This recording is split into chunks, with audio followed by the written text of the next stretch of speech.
Tenemos que hacer el esfuerzo porque vale la pena. Esto era, acá en la capital federal, una hipótesis, y en el Gran Buenos Aires también, hasta que empezaron las últimas semanas a trabajarse. Y los resultados son muy interesantes. Se han creado una innumerable cantidad de vínculos y de gente para volver a trabajar, Otros se han afiliado. Creemos que muchos de los que han abierto sus puertas para charlar se van a afiliar.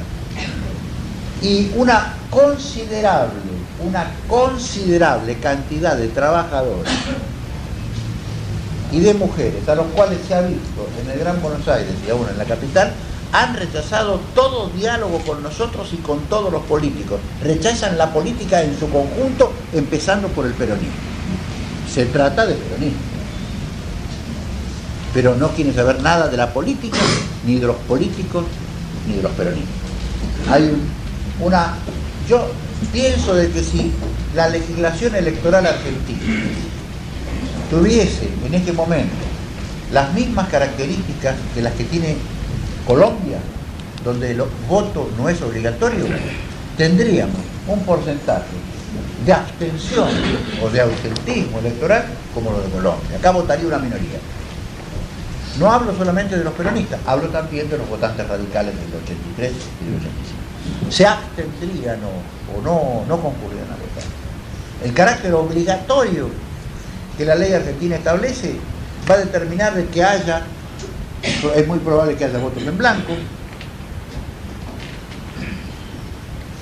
habrá que discutir en su momento, pero va a haber votos en blanco, va a haber un aumento de la abstención, pero sobre todo va a haber votos de resignación, como los que nosotros supimos ver en la Argentina de los tiempos de Alvear, donde la gran masa del radicalismo votaba ahí por esto porque era radical, y lo mismo pasaría aquí.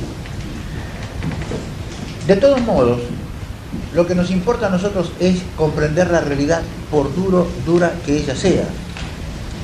Nuestro oficio es ser realista y debemos, ante todo, comprender que si nuestro oficio es ser realista, nuestro deber para con el pueblo argentino es ser revolucionario, y en consecuencia, si nadie da una perspectiva de independencia y de liberación a los argentinos, es nuestro deber darla. Y en consecuencia, los acontecimientos que sin duda van a sobrevenir a una Argentina que se enfrenta con tantas dificultades y con un gobierno tan incompetente, van a actuar en nuestro favor. Es en ese sentido que tengo una total confianza en la importancia histórica mundial que tiene el sindicato de amas de casa. Digo mundial porque en el feminismo de Europa y en el feminismo de los Estados Unidos, el tema de las amas de casa fue sometido a muchas discusiones y a muchos análisis de cierta importancia, o al menos de cierta presunción teórica. Sobre todo algunas feministas no marxistas y unas feministas marxistas estudiaron la cuestión del ama de casa y le atribuían de viso una gran importancia revolucionaria si podían movilizarse. Llegaban las feministas de Europa, por supuesto, a tesis y a opciones absurdas como eran las que podían hacer una huelga y paralizar la sociedad capitalista. Si las amas de casa hacen una huelga, no les dan de comer a sus hijos, no le dan la leche, ni la teta, ni le dan de comer al marido, no limpian, dejan la basura adentro, evidentemente en una semana se paraliza todo. Pero eso me recuerda un poco a un anarquista que yo conocí cuando yo era joven, que se había metido en un juicio, le habían dado varios años de cárcel, ya había salido, porque con unos anarquistas de Tucumán, amigos de él, que eran los hermanos Balbuena, habían hecho una falsificación de billetes de banco de 10 pesos para introducir el caos económico en el capitalismo para que se caiga abajo. Y a él le habían dado 3 años por cómplice. Entonces, evidentemente las amas de casa de Europa hacían la hipótesis de la huelga del ama de casa.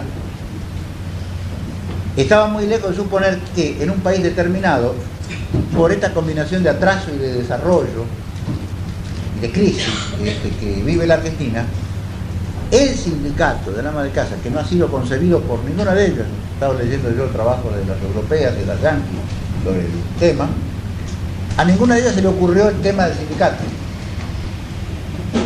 Pero el tema del sindicato, tal cual lo han desarrollado nuestras compañeras, puede tener una importancia política y sindical trascendental para la vida argentina. Si nuestras compañeras y nosotros colaboramos en la medida de nuestras fuerzas con ellas, saben dirigirse rectamente hacia el objetivo de transformar el actual sindicato en un sindicato de 1 millón de afiliadas.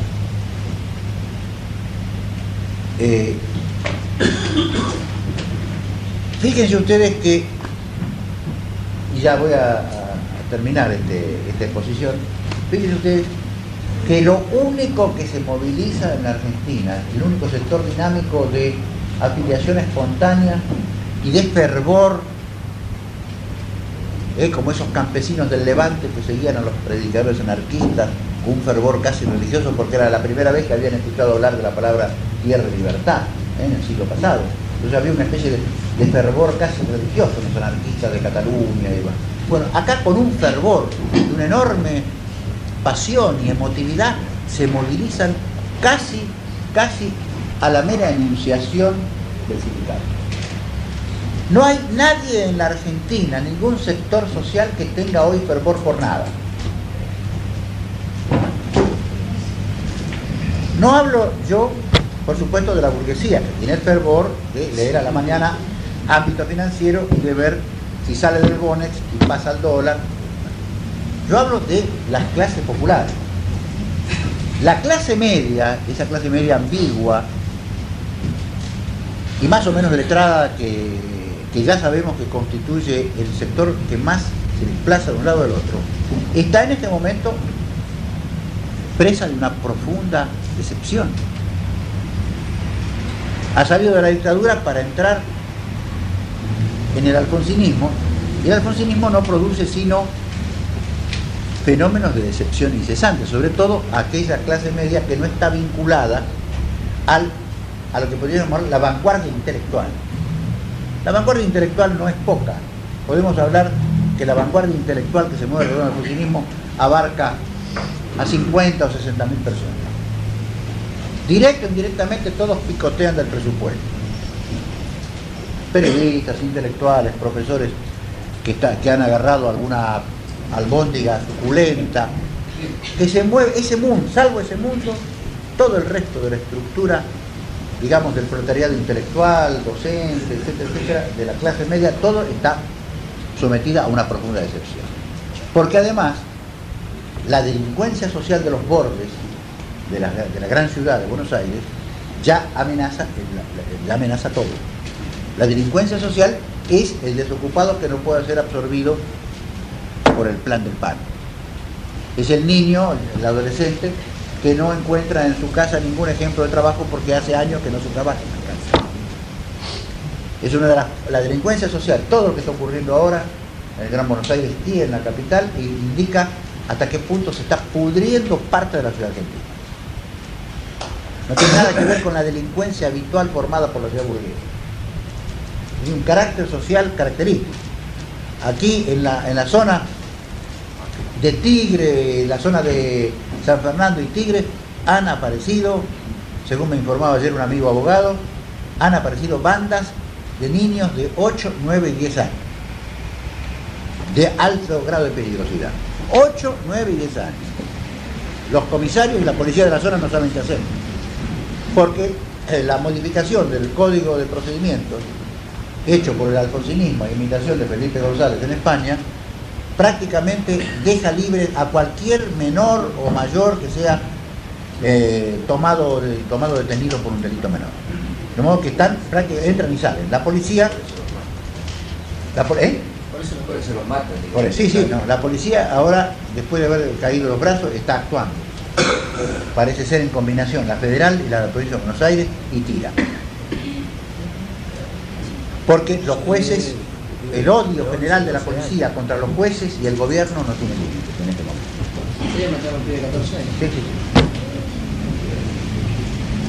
Entonces, para reducir la cuestión de lo esencial, yo diría de que nosotros tenemos varios campos muy importantes de acción en esta etapa. Estos campos de acción no pueden ser omitidos. Había compañeros que se quejaban de que nosotros no teníamos una política para la clase media. Sin embargo, lo que he discutido, lo que he escuchado, la discusión que he escuchado en este último rato, indica de que el partido en este momento, y para un sector muy importante de la clase media, que son los docentes, tiene una política, y creo que va a ser una política muy exitosa. Nos ha permitido la situación adoptar una política. Pero es cierto que el reproche que se nos haya formulado de no tener política para la clase media estaba fundada en las circunstancias que la clase media tenía una política para ella misma, que era la política de Alfonsín. Y eso no podía ser vulnerado. Nosotros no podíamos adaptarnos a las instituciones de la clase media a los efectos de ella, porque de otra manera hubiéramos tenido que ir marchar en la marcha contra la impunidad y formar parte con la mujer víbora,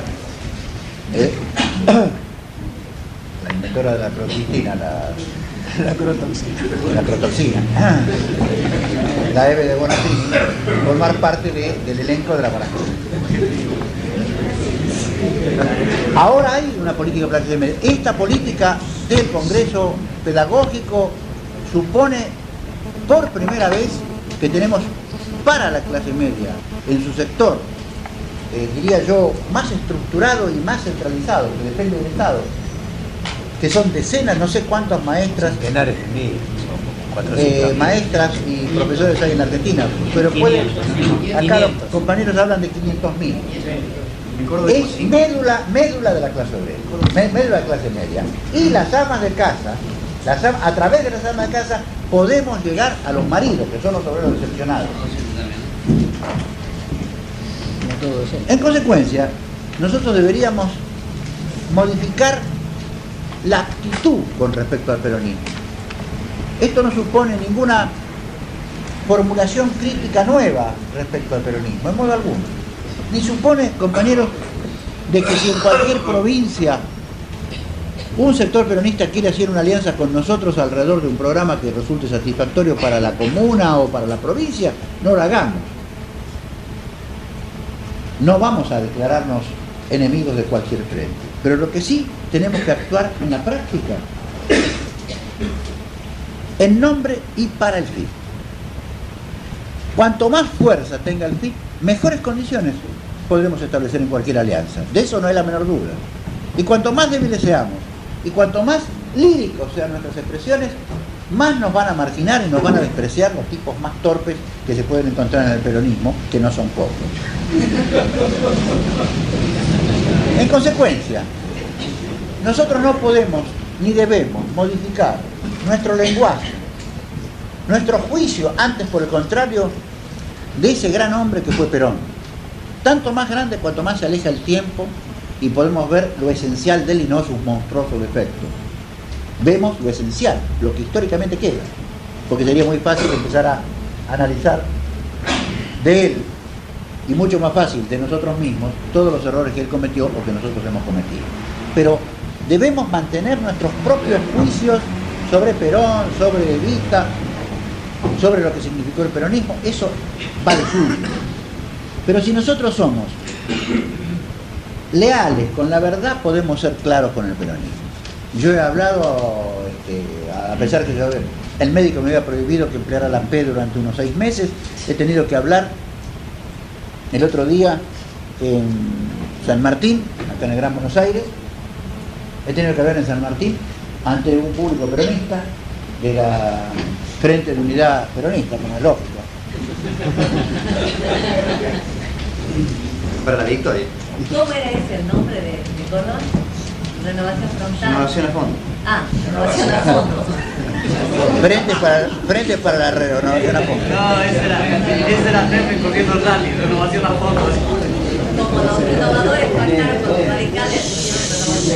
Bueno, he hablado el otro día, jueves, en San Martín, en un plenario del Frente de Renovación Peronista de San Martín, que tiene esta posición. Ha estado independiente de la línea cafierista, independiente del profesor Iglesias en la última elección, que es el diputado Minidor, y que, dada la naturaleza de los que concurrían ahí, son típicamente obreros, trabajadores de la zona y demás,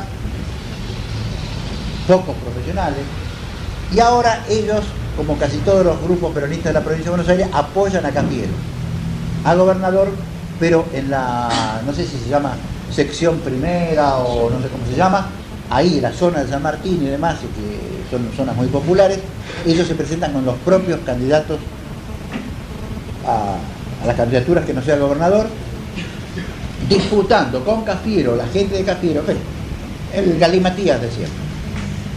Yo ahí, para darles un ejemplo, me habían pedido estos amigos que hablara sobre la historia del radicalismo. Y yo les dije al comenzar que iba a hablar sobre la historia del radicalismo y sobre la historia del peronismo, ya que ambos movimientos se estaban pareciendo demasiado últimamente. ¿Y qué me parecía?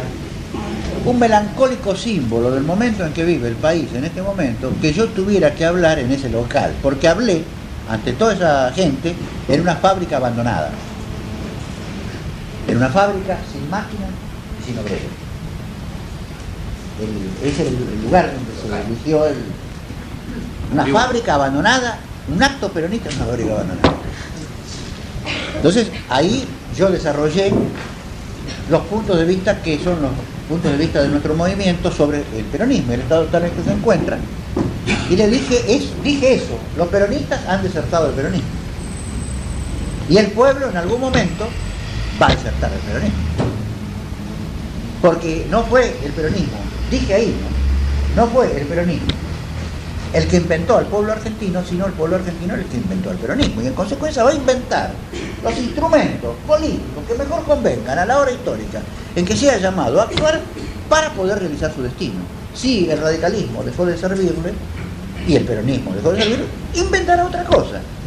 Y los peronistas verdaderamente leales y revolucionarios, a sus grandes recuerdos, les dije, van a estar junto con nosotros en esa nueva patriada, porque los demás se habrán convertido en los mismos que hoy son los radicales. Bueno, me vinieron a felicitar infinidad, otros no. Pero en general, el propio Migliosio, el diputado nacional Migliosio, vino a darme un abrazo, pero era un abrazo. Pero quiero señalar, compañero, de que el criterio que nosotros esbozamos aquí para la consideración de esta reunión, para su discusión, es un criterio de que nosotros no cambiamos nuestra actitud ni personal, ni ideológica, ni política respecto al peronismo. Lo que cambiamos es nuestra acción.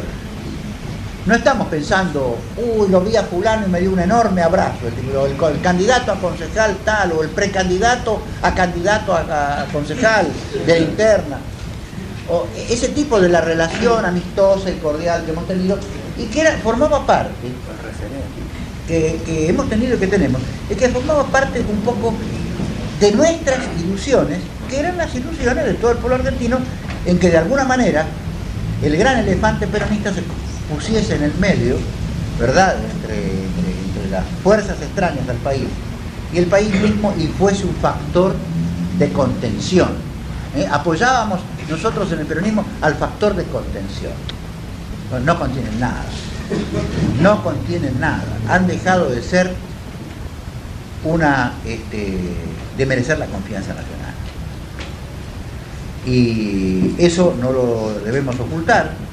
Lo que no quiere decir que infinidad de peronistas tengan todavía el espíritu revolucionario y puedan acompañar a un nuevo movimiento en el futuro, como lo acompañaron algunos pocos viejos radicales, lo acompañaron a Perón, como Jauretche y Antille, ¿verdad? Y Benítez y tantos otros en el 45. Una parte del radicalismo viejo acompañó, pero la mayor parte del radicalismo viejo se quedó en los establos de Alvear. En consecuencia, la idea es, nosotros dejamos de pensar en él. pensemos en nosotros mismos, en los trabajadores, que están todos abandonados.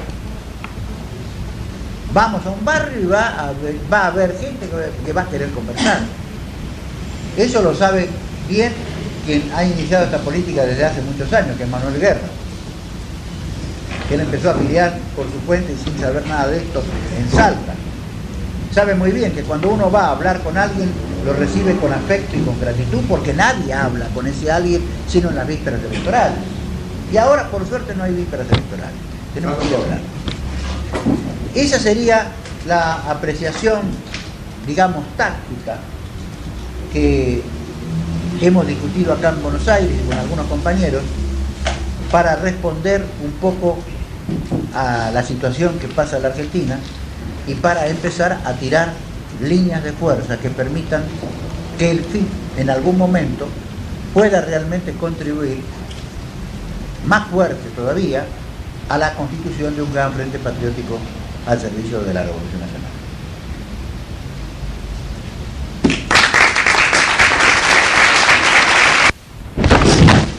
Que ha suscitado en algunos compañeros y en general en la opinión pública cierta inquietud, que es nuestra posición respecto a la ley de divorcio presentada por peronistas y radicales. Como ustedes saben, la prensa así llamada argentina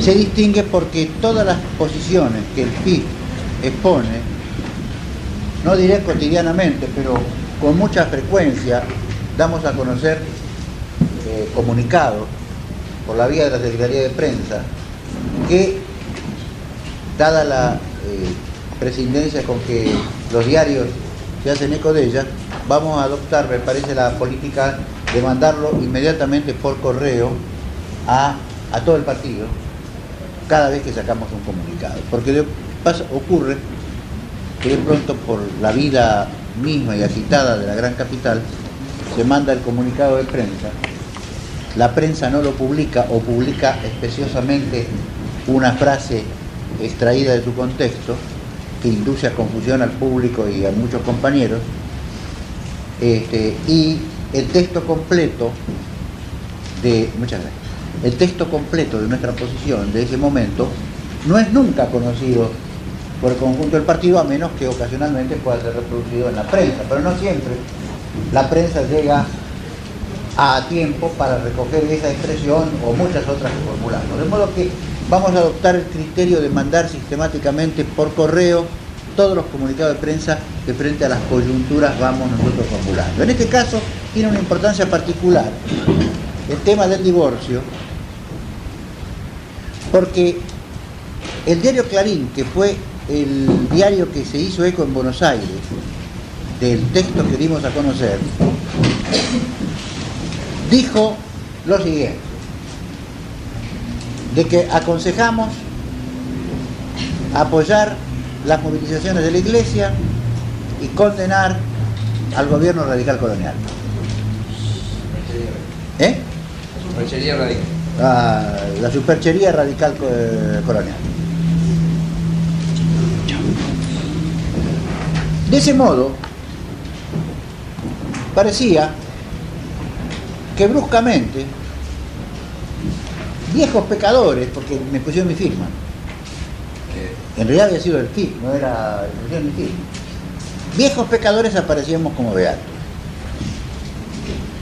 e inducían naturalmente a confusión en este momento político. El texto completo, que finalmente no sé si se publicó, lo publicamos en el texto completo, que los compañeros habrán apreciado luego, dice algo muy distinto, pero no dice todo lo que se puede decir. El concepto central, por el cual yo no concurrí ayer a una mesa redonda que me invitaron en el Centro Cultural de Buenos Aires sobre el divorcio, donde iban divorcistas y antidivorcistas. Compañero. El concepto central, nuestro concepto central es este, que yo lo dije esto por radio. Alfonsín quiere que discutamos el divorcio. Nosotros no queremos discutir el divorcio, queremos discutir otra cosa. Cuando él quiera discutir algo que convenga al país, discutir. Pero que él quiere simplemente arrojar una maniobra de distracción sobre la República, no la vamos a aceptar. ¿Es que discutirlo? No lo discutimos. Vamos a discutir el divorcio cuando estemos en el proceso de la revolución. Lo vamos a discutir junto con la Iglesia. Ese es el concepto. No queremos discutir el divorcio, aunque sabemos que hay infinidad de problemas que hay que resolver. Los niños abandonados, los matrimonios irregulares, todo. Pero eso no lo vamos a discutir ahora, porque eso es lo que él quiere para poder pagar la deuda externa, mientras toda la clase media se embarca en una polémica que no. Entonces, la Iglesia, por razones religiosas o teológicas, que consisten en el carácter sacramental del matrimonio, que muchos católicos devotos no aplican, ¿no? Por sus propios criterios teológicos o religiosos, la Iglesia arma una movilización, que fue la del otro día, que forma parte visible de la reacción muy moderada que la Iglesia ha tenido respecto a un gobierno que la ataca todos los días, a través de todo el sistema de los mufas de la apertura, de las revistas ilustradas, de la televisión, de la radio, cosas que no puedo dar veredicto sobre el interior, pero lo que es en la capital federal es algo que no tiene. El único presidente que recuerdo, que es un presidente honroso y no indecoroso como este, es el de la lucha con Perón. Pero lo que es esto no se dio nunca en la Argentina, ni en la época Roca. Es decir, aparecen las revistas pornográficas, Humor Sex aparecen oscuras en la tapa. Aparece, hoy salió una revista, hoy, esto todos los días, hoy sale una revista El Porteño con el título y dice: ¿quién me ha metido este cura en la cama? Y aparece, ¿quién me ha metido la Iglesia en la cama? Y aparece un matrimonio, presumiblemente un matrimonio, en todo caso un hombre y una mujer, livianos de ropas en la cama matrimonial y en el medio un obispo.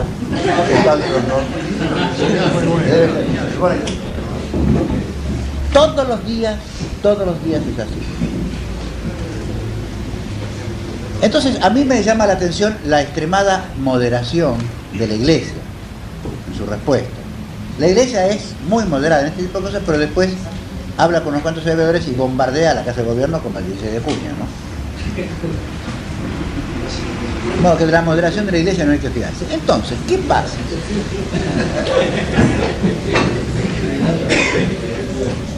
¿Qué pasa? Que en el cuadro de las fuerzas, y esto es lo que los compañeros, quizás el texto completo aún publicado en el diario no puede dar idea. En el cuadro de las fuerzas hay 3 sectores que están siendo hackeados y hostilizados todos los días por el gobierno. 3 sectores. Uno de ellos es la clase obrera. Otro de ellos es la Iglesia. Y el otro de ellos son las Fuerzas Armadas. Podríamos decir, sí, son 3 sectores decisivos del Frente Nacional del 45 y podrían quizás serlo en el futuro, no lo sabemos, pero son 3 sectores. Los 3 sectores son muy poderosos. La clase obrera, aún diezmada, conserva su poder. Está desmoralizada, está irritada, está envenenada, pero conserva su poder. La Iglesia, gracias a la Iglesia que cayó Perón. Sin la Iglesia los cipayos no hubieran tenido fuerza, porque fueron los confesores eclesiásticos de las mujeres de los militares los que le llenaron la oreja a las mujeres y estos a los estúpidos. Y así fue como se armó el 16 de septiembre. Fue así. Sin la Iglesia, el cipayaje no hubiera podido hacer nada. Y luego están las Fuerzas Armadas, sobre cuyo poder relativo es necesario que yo me expida. En este cuadro hay un solo partido que está contra el gobierno. Uno solo que declara que es enemigo del gobierno, que es el FIN. Es lógico que si nosotros actuamos en política, si somos políticos, o si, por mejor decir, y mejorando estilísticamente la expresión, si somos socialistas, pero no pelotudos, nosotros, en este caso, teníamos que proceder, como se hace en el toreo en España, con una Verónica, un movimiento de Verónica, de la capa, y colocarnos del lado no del otro lado. Cuando acá la compañera diputada constituyente de la Alameda Yacosa en Salta estaba planteando la defensa de la Constitución del 49, mientras todos los peronistas estaban a favor de no hablar. En la esquina de la plaza de la 9 de julio de Salta había un acto contra la inclusión en la constitución que se estaba discutiendo en ese momento en la legislatura, ahora un mes o dos, contra la inclusión del sostén del culto católico, que es lo que dice la Constitución Nacional. En ese acto, por un lado estaban los curas y los colegios religiosos haciendo de hinchada en la legislatura para que los convencionales estuviesen en la posición más o menos tradicional, de tipo constitucional del que el Estado lo tiene. Por otro lado, en la esquina había un acto político. El acto político hablaban, en ese acto político, un pastor de la iglesia anglicana, un rabino, un orador del MAS, un orador del Partido Obrero, un orador del Partido Comunista y un orador del PIB. Y de Franja Morada, radical. Las iglesias eran varias, no había una, eran varias. Entonces, si nosotros nos colocamos al lado de una iglesia o al lado de la otra, pero al mismo tiempo afirmamos, ese es el asunto. Nos colocamos al lado de las fuerzas que potencialmente pueden actuar contra el gobierno y que pueden movilizar contra el gobierno. Ese fue un criterio político, no religioso ni jurídico, porque planteamos allí, en el mismo texto, diciendo que nosotros ese tema es un tema que nos preocupa como a todo el país, pero lo vamos a discutir cuando le convenga al país, no le convenga a Alfonsín ni en la iglesia anglicana. Entonces, entre la polémica de las iglesias nos quedamos de un lado y afirmamos eso. Fue un asunto de orden esencialmente político y no jurídico ni religioso. Entonces, queda claro, y ese es el sentido que tuvo, ¿qué pasó? Queda claro lo que pasó. ¿Y qué es lo que pasó? Todo el cipallaje dijo que nosotros estábamos con el frente corporativo, que es lo que se dice ahora, somos fascistas.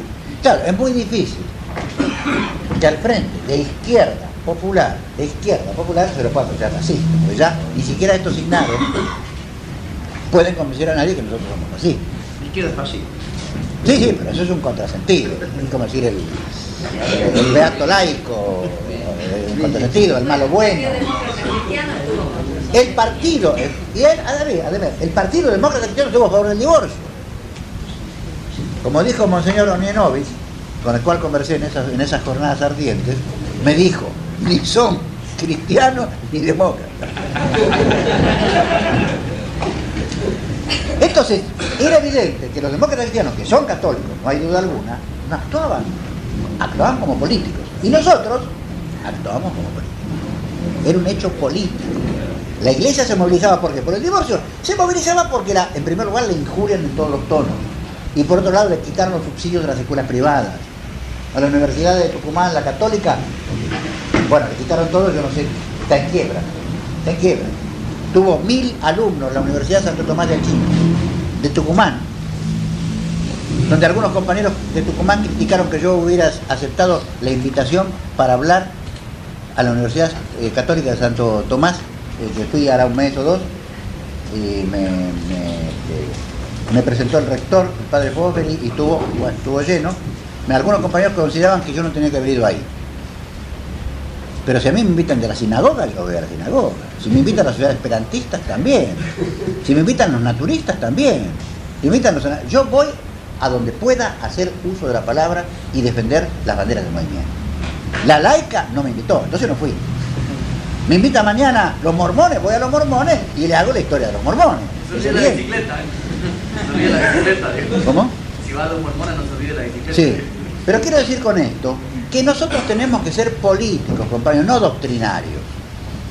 Doctrinario es aquel que está fijándose en las puras formas. Aquí se está desarrollando un proceso que tiene que confluir necesariamente en la liquidación de este régimen colonial y entreguista.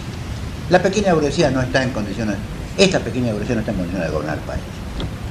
Porque está en condiciones, sí, de destruir, cerrándose en una especie de acto de suicidio, los caminos, como dice acá Rivera en su trabajo, la pequeña burguesía, al apoyar a Alfonsín, se cierra a sí misma los caminos de su propio progreso.